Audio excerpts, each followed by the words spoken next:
Well, good afternoon.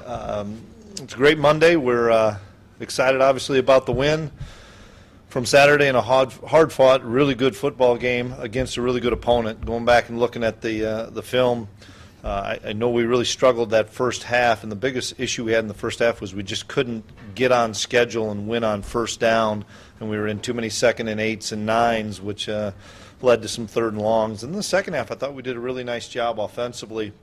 We ended up with 400-plus yards of total offense, but still had a hard time overcoming the penalties, so we shot ourselves in the foot a little bit there. But I thought we continued to grow a little bit offensively, and I'm excited about moving forward with some of these young guys that played an awful lot.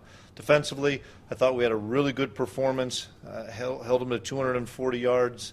I think the biggest concern we had on defense was what we talk about as losing the cup, and they had 3 runs that accounted for 109 yards, which you just can't have happen to you against a team like that capitalizes on those big plays. So we're going to learn from those mistakes. We're going to talk to the guys this afternoon. We'll see them for the first time at 4:30, and kind of move forward. We'll do a lot of NDSU versus NDSU this week and sprinkle in some Eastern Washington. So I know the big question everybody wants to talk about is Nick, and so I'll address that right away. And Nick DeLuca did dislocate his shoulder.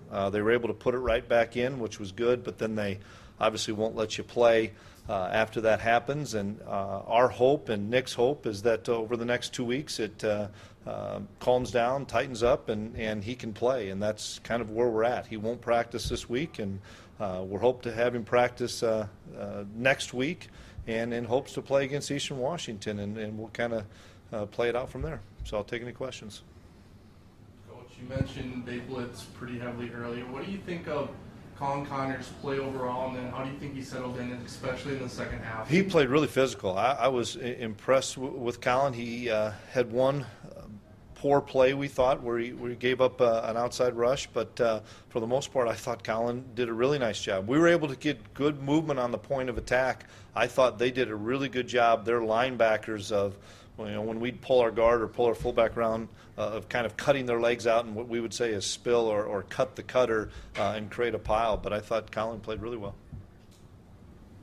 It's got to be pretty encouraging news about Nick, knowing that he was, came out of that game, so it's got to be pretty encouraging. Yeah, it's encouraging right now, but we'll see how it progresses over the next 2 weeks, and or if it's 3 weeks, But we'll kind of just evaluate him on a week-to-week basis. The play of the interior offensive line with Austin out. We're going to continue to improve. I didn't think it was as poor as maybe what we thought from original looking at it. And I know the second half I thought it was pretty good. We still had over 400 and some yards of total offense. That's a pretty good output there. With Nick being hurt, how impressed were you looking at the tape of Plank's play then on Saturday night to step in? Yeah, I was really encouraged with Matt, and expected it from Matt simply because he's been in the program. This is his 4th year. He knows the defense inside and out, and once he settled in, I thought he played really well and made some critical plays down the stretch. He knows our defense so well, so he's able to get people lined up, and I thought once he settled in, he played exceptional football, and he'll get all the reps with the ones this week, and then we'll reevaluate it in another week. Will you learn from what you did last year for the bye week with Montana into Weber State for implementing for this upcoming week? Yeah, we'll probably do a little bit more this week than we did last year, simply because we cut back late last week, and we need to get some really good work done. We're going to go tonight, so we'll practice tonight, and then we'll put pads on Tuesday, Wednesday, Thursday for sure, and have some really good work. But we have to make sure. There's some guys that probably aren't going to practice for a couple days that are still nicked up, but we have a lot of work to do against each other, and I would say specifically we're going to go some really good one-on-one wide receiver DB stuff and pass rush things this week. Injury news besides Nick DeLuca? Matt Plank was kind of favoring an arm there. Yeah, he had an x-ray and that came back negative. King turned an ankle, and he'll be probably out a couple of days, but that happened early on, and he was able to finish the game. It ended up being pretty sore afterwards, but Aaron Steidel tweaked the knee, but we think he'll be okay. I don't think anybody would be in jeopardy of missing the next one. envision spending more time this week, extra prep time with your nickel package, or looking at some of those things just because of your next opponent? Yeah, we will. We'll need to, whether that is a nickel package or sliding Pierre out and keeping Pierre in the game with some other combinations, and that's why we need to look at that. We need to look at different ways to rush the. It's just a different game plan for us. Different ways to rush the passer, getting some of those young guys. I think Cole Karch and Derek Tuska have a role this week where they probably didn't as much against the option. So we have a lot of things that we're going to look at this week. Easton was noticeably upset with his performance after the game in the press conference. How do you approach him? His given personality, who he is, how do you approach him this week about moving forward? He's a perfectionist, there's no question. He was disappointed in a couple of throws he made, but he threw 2 absolute dimes on deep balls that were as good a throw as I've seen here. And the one he threw to Shep, and Shep was being pulled and tugged and stuff, and he dropped it in there. And then RJ, he just hit in stride. And the RJ one, I thought was phenomenal play because it was 3rd and 3, and we had something else dialed up, and he changed the play and said, I'm taking a shot, and made a great call and made a great throw and capitalized. So I'm looking forward to Easton, maybe settling down, and but he's just hard on himself. That's just the way the kid is. But he'll continue to improve this week. We'll challenge him and put him in some good situations with against our first defense, and so he stays sharp. What were your impressions of Jalen and Jalen at corner there?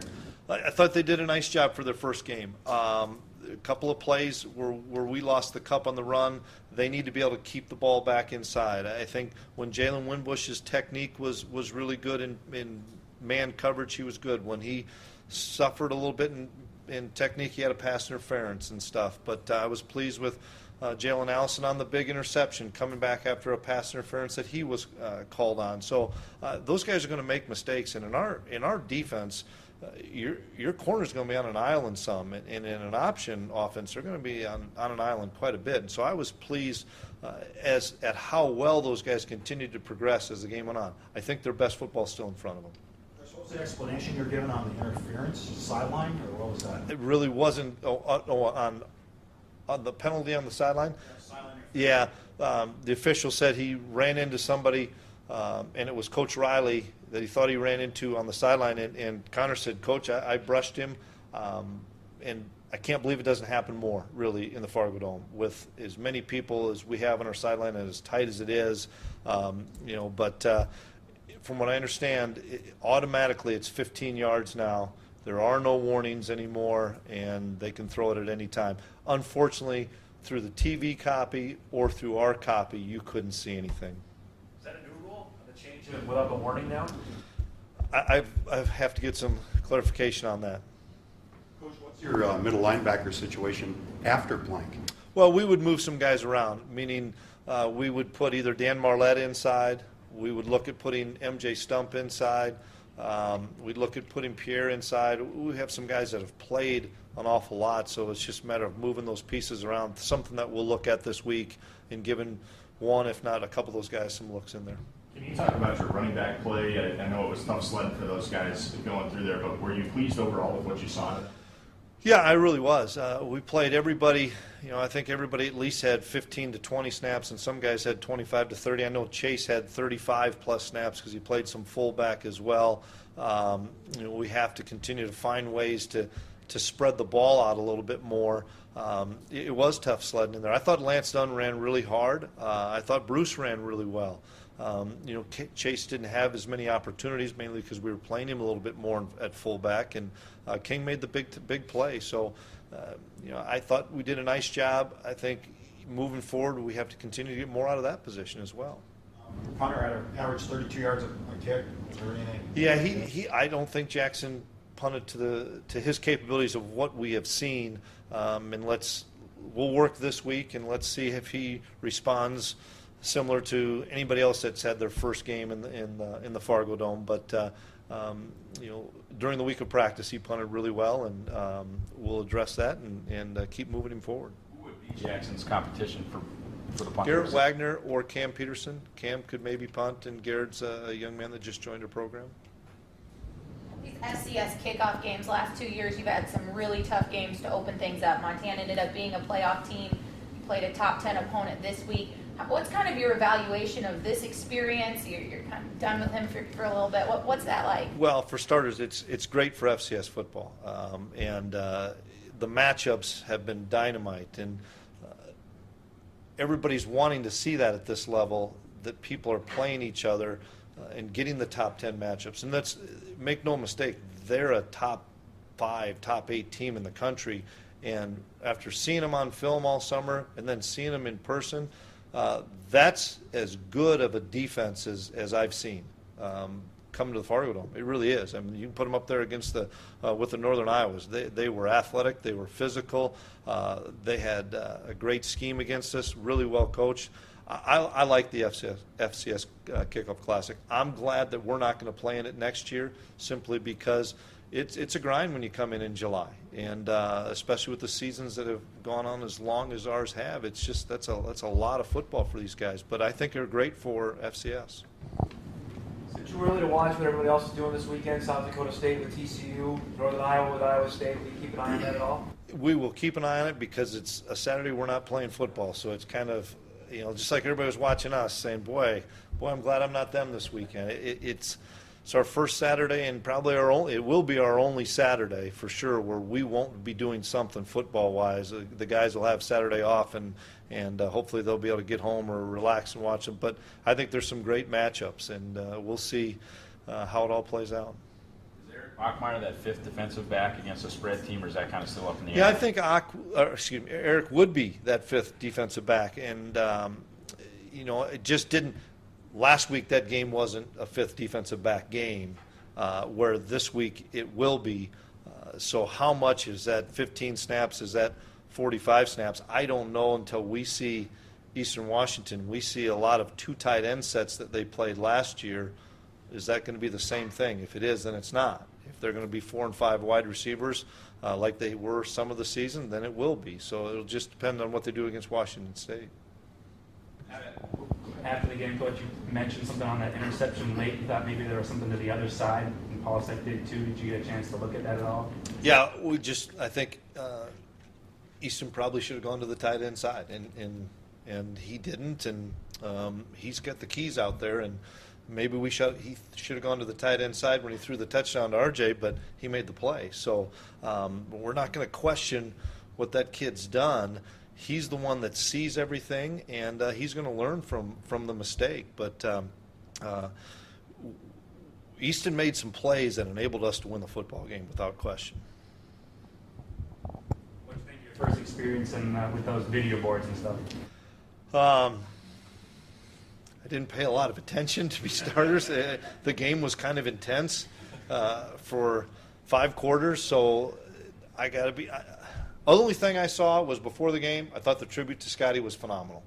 I thought that was an unbelievable tribute. It was great. Somebody said Carson was on the board, didn't see it, all the other stuff. Trying to see replays, I was more focused in on the problems that we were trying to solve. Okay, thank you, everybody. Great, thanks.